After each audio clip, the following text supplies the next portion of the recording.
জয় ঠাকুর।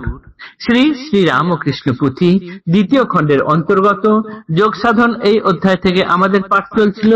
আজ আমরা পাঠ করব 172তম পর্ব। এই অধ্যায়ের 10তম দিন পাঠ হচ্ছে এটি।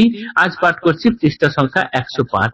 এর আগের পাঠে আমরা দেখেছি তোতাপুরী ঠাকুরের সঙ্গে বিভিন্ন রকম ভাবে সাকার নিরাকার ইত্যাদি তর্ক করে নানান সময় হেরে যাচ্ছেন, তথাপি তার মনে মনে নিরাকারের যে ধারণা সেটি বদ্ধমূল করে রাখছেন। সাকারের প্রতি তার এতটুকু কখনো বিশ্বাস আসছে না বা ভালোবাসা আসছে না।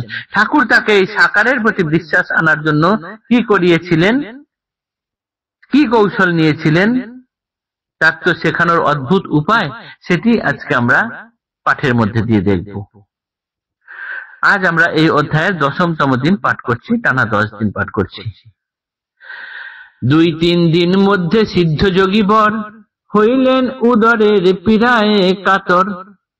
ওই যে ঠাকুরের সঙ্গে নানান বিষয়ে যুক্তিতর্ক হতে হতেও তোতাপুরী কখনোই নিরাকার পরম ব্রহ্ম থেকে সাকারে মানছেন না, শক্তিকে অর্থাৎ শ্যামামাকে মানছেন না।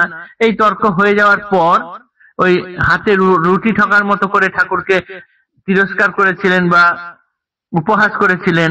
তার 2-3 দিন পর এবার ঠাকুর তাকে শিক্ষা দেবেন। এই 2-3 দিন পরেই দেখা গেল তার পেটে এবার অসুখ ধরেছে, আমাশা হয়েছে। রক্ত আমাশয়ে পীড়া জীর্ণ শীর্ণ কায়, যন্ত্রণায় ভূমি তলে গড়াগড়ি যায়। তোতাপুরীর বিশাল চেহারা ছিল, তার এত বড় চেহারা ছিল যে ঠাকুরের ওই রকম চেহারাকে তিনি বলছেন কি বাচ্চা, অর্থাৎ ঠাকুরকে তিনি বাচ্চা বলতেন, তার এত বড় চেহারা ছিল। সেই এত বড় চেহারা এখন জীর্ণ শীর্ণ হয়ে গিয়েছে রক্ত আমাশাতে। তিনি রক্ত আমাশায় পেটের যন্ত্রণায় মাটিতে পড়ে গড়াগড়ি খাচ্ছেন। রক্ত আমাশায় পীড়া জীর্ণ শীর্ণ কায়, যন্ত্রণায় ভূমি তলে গড়াগড়ি যায়। রকম রকম খায় কতই ভসম, কিসেও না হয় কিছু পীড়া উপশম। এটা ওটা ছাই ভস্য অনেক কিছু খাচ্ছেন, কিন্তু কোনো কিছুতেই তার কষ্টের কোনো লাঘব হচ্ছে না। হরদম লয়ে লোটা যায় ছুটে ছুটে, শরীর ধনুক খানি বাম হাত পেটে। তিনি অনবরত শুধু ঘটি নিয়ে ছুটে যাচ্ছেন, আবার পায়খানায় বসছেন, আবার আসছেন, আবার ছুটে যাচ্ছেন, বাঁ হাত দিয়ে পেট টিপে ধরে রাখছেন। পেটের যন্ত্রণা আর রক্ত আমাশা এই কিছুতেই কমছে না। যন্ত্রণায় একদিন বড়ই অস্থির, স্থিরতর কইলেও দিবা ছাড়িয়া শরীর। সুরধুনি জলে মগ্ন মরণ উপায়, জ্ঞান শূন্য সিদ্ধ যোগী নামিল গঙ্গায়। এতই পেটে যন্ত্রণা, এই যন্ত্রণাও কমে না। বিভিন্ন রকম ক্রিয়া পদ্ধতি এটা সেটা ছাই ভস্য খেয়েও যখন কমছে না, সেই ব্যথা সহ্য করতে না পেরে তিনি এবার ঠিক করলেন যে শরীরই তিনি আর রাখবেন না, গঙ্গার জলে ঝাঁপ দিয়ে শরীর ত্যাগ করবেন। কিন্তু তার জ্ঞান শূন্য সিদ্ধ যোগী বলছেন এইখানে, অর্থাৎ তার কিছুটা এখনো পর্যন্ত জ্ঞান বাকি ছিল। তাকে যে এখনো শিক্ষা পেতে হবে সেটা তিনি ভাবেননি। কেননা প্রভুর ইচ্ছায় যোগী বরে যায় যত, কোথাও না পায় জল ডুবিবার মতো। গঙ্গা ধরে তিনি যাচ্ছেন গভীরে, কিন্তু যতই তিনি গভীরে যান হাঁটুর জলের চেয়ে আর জল বাড়ে না। পাতাল পরশি জল গঙ্গার মাঝারে, তো তার নাহিক উঠে হাঁটুর উপরে। ভিতরে কৌশল কিবা ভাবিয়া না পাই, কে বুঝিবে কিবা কল করিলা গোসাই। বিফল প্রয়াসে দেখি সিদ্ধ যোগী বর, কাঁদিতে কাঁদিতে আসে প্রভুর গোচর। যখন মাঝ গঙ্গা পর্যন্ত গিয়েছেন তবুও তার জল হাঁটুর থেকে উপরে উঠছে না, সেই জলে কি করে তিনি ডুবে মরবেন। এরপর তার মনে হলো এটা আর কিছু নয়, ওই ঠাকুরই বসে বসে কোনো কলকাঠি নাড়ছেন। এরপর তিনি উঠে চলে এলেন, সোজা এলেন ঠাকুরের কাছে। বিফল প্রয়াসে দেখি সিদ্ধ যোগী বর, কান্দিতে কান্দিতে আসে প্রভুর গোচর। এসে তার কাছে কেঁদে পড়লেন, কহিল তাহারে কত করিয়া আমি নতি, কেমনে আরোগ্য হই করহ যুকতি।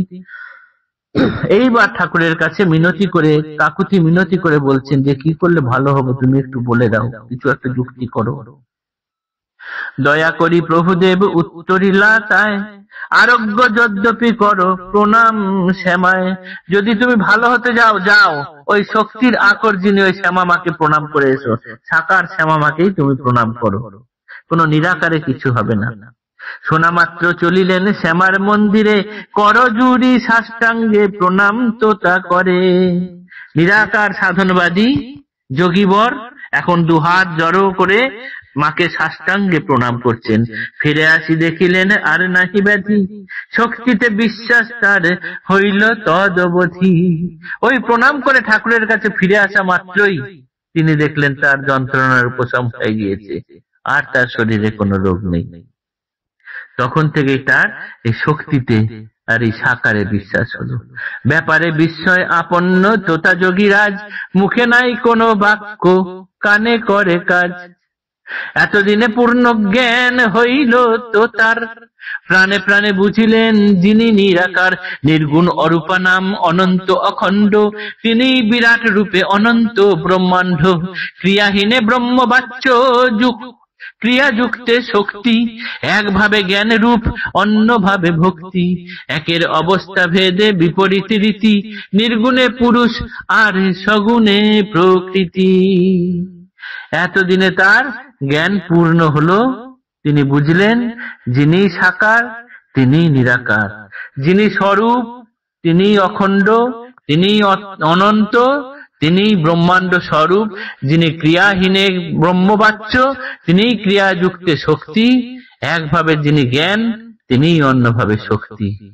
একের অবস্থা ভেদে বিপরীত রীতি, নির্গুণে পুরুষ আর সগুণেতে তিনি হলেন প্রকৃতি। এই তো তার পূর্ণ জ্ঞান হলো। আজকের পাঠ এতটুকুই থাকলো। আগামী দিনে এই অধ্যায়ের বাকি অংশ পাঠ করব। জয় ঠাকুর, নমস্কার।